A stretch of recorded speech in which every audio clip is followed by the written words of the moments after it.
What's up, everybody, and welcome to my Friday Night Smackdown review.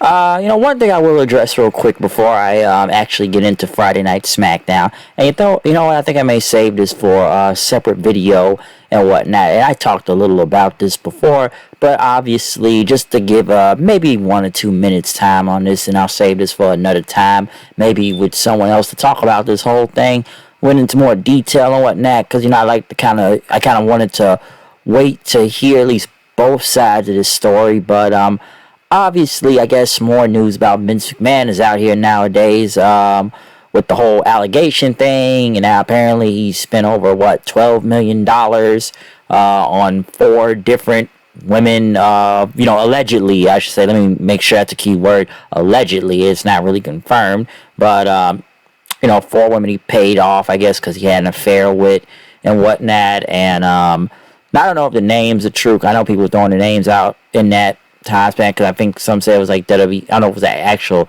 WWE talent or whatnot. I guess some of the divas, but I've heard names from either Christy Hemme or Dawn Marie or Jackie Gata, and who else? I saw a lot of people naming. I know I named 3 of them. No, that's Sable. I think Molly Holly, who currently works there also. I don't know how much true this is. I'm not going to speak much on it. I've seen people already go back and forth all day about this on Twitter. Whether some would say it's the E-Drones or the AEW cultists and whatnot. Like I said, I'll say this. Vince has done a lot of horrible shit throughout time and whatnot. Do I think this is worse? No. Do I think he's done? I'll have more to discuss that in a different video, but knowing Vince, he's not going to go down without a fight. I don't think he's going to resign from anything or step down. Some would think it'd be a good idea at least to protect the company's image and whatnot. Now, one question is, that's kind of key also, did he use company money or did he use his own money to pay off these women and whatnot? Then again, like I said, this is allegedly and whatnot at the time with this story, because this came from the Wall Street Journal, I believe it is, or yeah, I think it's the Wall Street Journal, or Washington Street Journal. That's the article it came from. I know that.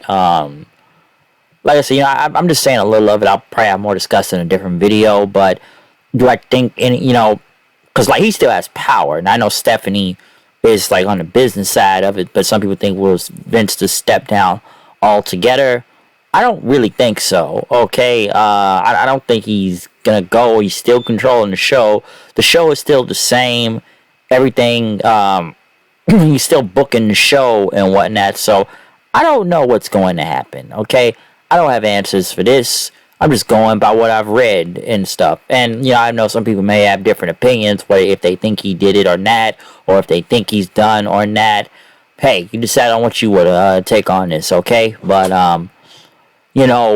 I would say I think it's kind of funny that some people were saying, if you watch SmackDown tonight, you're a horrible person. Well, that's kind of funny.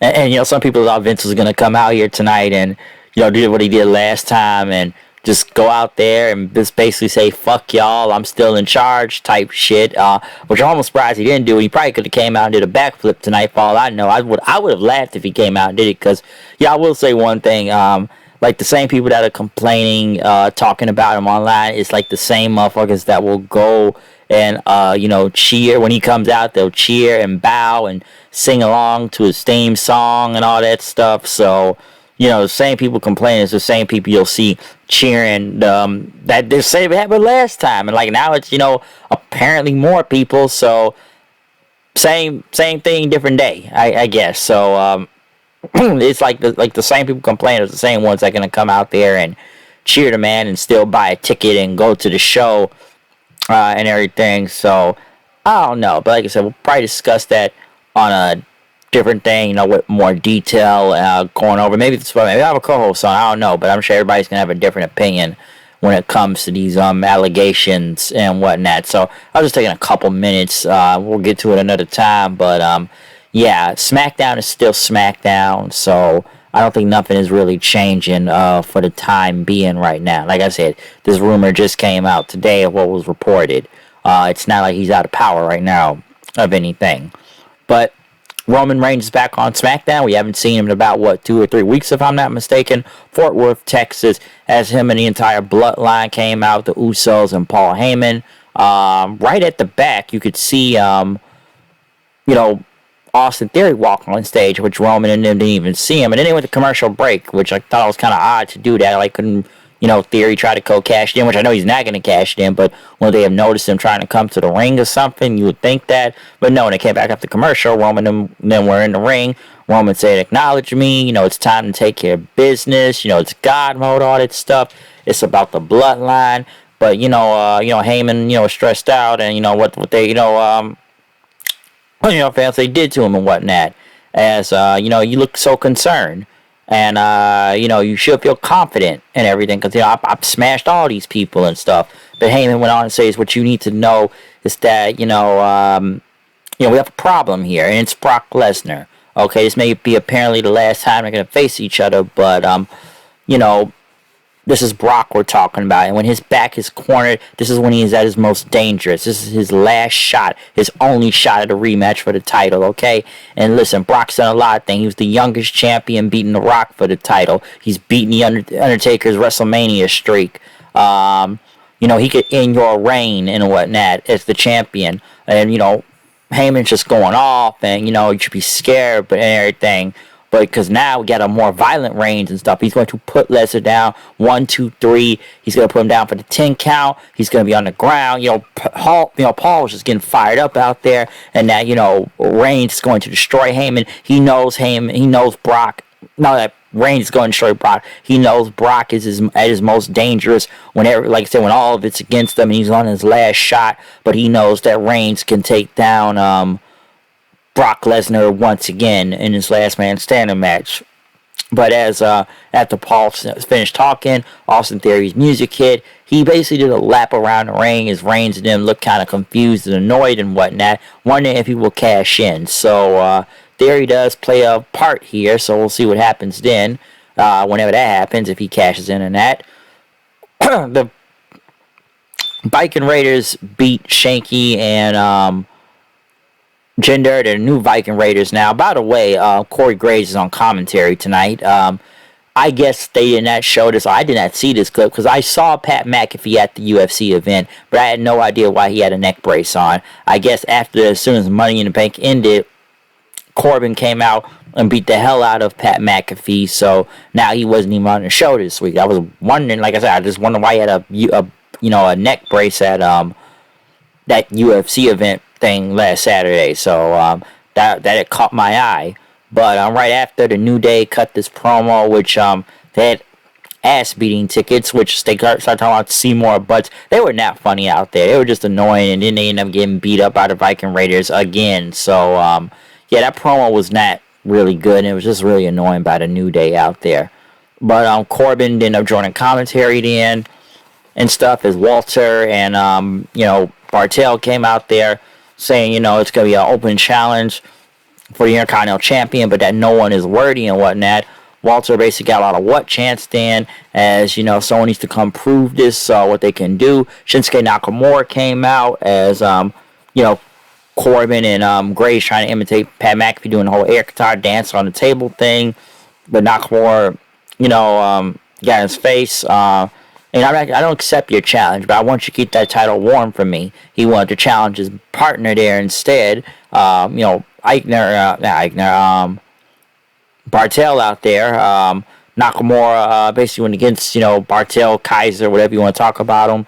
Nakamura won with Kinshasa, but right after, fans chanted USA, Walter ended up just chopping the hell out of him then several times, and then the fans kept chanting one more time, and, just kept getting dropped to the ground by chops while Walter out there. So, could he turn on him already? I don't know. We'll see what happens. Liv Morgan came out then, as Michael Cole was in the ring conducting an interview with her. Basically, took you 10 years to get here and whatnot. You're the champion and stuff, and everything. And, you cashed out on the same night. And Morgan said, this title win is very important to her. And, she can hold this belt more than a week or anything. She is the SmackDown Women's Champion. dreaming his entire life. Even John Cena taking a line saying never give up. Natalya came out then basically saying like the only reason why you're champion because I took out Ronda Rousey's knee and softened her up. Okay, but SummerSlam it's gonna be over because you can't beat a healthy Rousey, and I'm going to take you out right now. It wasn't that, but Ronda Rousey came out kind of with a knee injury, and basically Rousey said, it's fair, at a moment and everything out there you did, but SummerSlam, let's see how you do defending the title. And basically, Rousey told Natalya, said, oh, you say you could still beat me up, huh? So let's see if you can do it now. I'm not dressed to compete, but let's see what happens. Rousey ended up beating Natalya very quickly, ankle lock submission for the win, so not much to say in there. From there, Rousey, I don't want to hear Rousey on the mic. That promo was very bad, by the way, too, so I just don't want to see that. Next, the Maximum Male Models, Max Dupree thing. The tennis where they had with Massey and Mansour and whatnot, or, Mansour and Mace. Listen, they did the tennis where, I'm not sure, and they even had a website now, MaximumMaleModels.com. Basically, submit your photos, full body shots and stuff, so that's like I said about Eli Drake. Eli Drake's doing his best to get this gimmick going, and he's doing what he can, okay? I don't really know what to think about this. I don't think I'm a fan. I'm just not a fan of this. Some people saying it's just to get heat out there and everything. I'm not really sure. I thought it was damn near go away heat last week, but then someone saying, well, they want you to boo at it. I'm like, that badly though? Doesn't that go away heat? So I'm not sure how long this gimmick is really gonna last though. I really don't. I'd be surprised if it actually gets over, but I'm not really sure right now. Theory was in the back, basically saying how many ways he could cash it in his money in the bank at SummerSlam once Brock and Roman beating the hell out of each other. But after he left, Matt Cam said, I could take that briefcase and shove it in his mouth, and he'd like to try. It's like it's going to be a match next week. Aaliyah was out there. I guess her and Lacey Evans were supposed to face Shayna Baszler and Shotzi, but Lacey Evans' music hit. She didn't come out first, and then she did it again. She didn't really like the reaction of the crowd, and she came back out one more time, and the crowd started booing her then. And I'm disgusted by you fans. This is what I get. You don't know who I am. You know what I've been through and stuff. Okay, I could just I did what I can. I poured my life out here to you all. I shared my story, and these women can't be half the women I am, and y'all are disgusting. As fans chanting, "You suck." I'm an American hero. I put my life on the line. And, I'm not going to do this until I get the respect I deserve. Aaliyah tried to stop her, but I see them dropping her on the ground. I don't know what to say about this promo. I thought this promo didn't really sound good. But then they said they were going to turn her heel anyways because, they overdid the things her as a face. Just, my life is bad. My life is this. My life is fucked up. And, I'm doing what I can. I'm being an American hero. And I told her for Money in the Bank. She was getting booed loud as hell out there. They did not want her to win that match. So I guess they now decided to pull the trigger now on her being heel at this point, given that crowd reaction to Money in the Bank last Saturday. So, I'll say Evans does work as a heel, though. Face Evans, I don't know where they were going with that. I don't know where this was going to lead to, but it was starting to turn heel right after. So, it's sort of best she turned heel, but that promo was pretty rough out there. Usos beat Los Lotharios. They basically talked Caleb Braxton in, talking about, SummerSlam coming up with the Street Profits with a rematch. It'll be a special guest referee. They say they don't care who it is as long as they can count the 1, 2, 3. But, in the main event, it's supposed to be Drew versus Sheamus. See who would go to Castle Attack for the title. Sheamus started kind of promo and started coughing. I'm able to compete, man. I need to get tested for COVID. I could have COVID out here, which is the first time they've actually used COVID really, I guess now in a storyline now, or just in wrestling. Before, they did their best to avoid even using the word COVID or anything. But now they actually are saying COVID out there. And he said as a backup plan, they put him against Pete Dunne. Drew made quick work of him. After that, him the Claymore kick. Holland tried to get in, but he got a future shot DDT. Sheamus got an apron, but McIntyre started swinging his sword then. cutting the ropes, and for some reason Kane's pyro went off. I don't know why he cut the ring or cut the ropes, and then Kane's pyro just shoots in the dark, shoots in the air all of a sudden as they start to back off. Then don't know what's going on with that. Why did Kane's pyro go off? Because he cut the rope for it. That doesn't make a lot of sense. Okay, but other than that, that's all I got to say about SmackDown tonight. Like I said, I'll probably have more of another video and maybe talk about the whole Vince thing. That's got to be with, if we'll get to that, okay? But everybody's been talking about that today and stuff. But, we'll say that for another time. Other than that, comment, subscribe, follow me on Twitter, Hood Knight 890. I'll see you guys then. Peace out.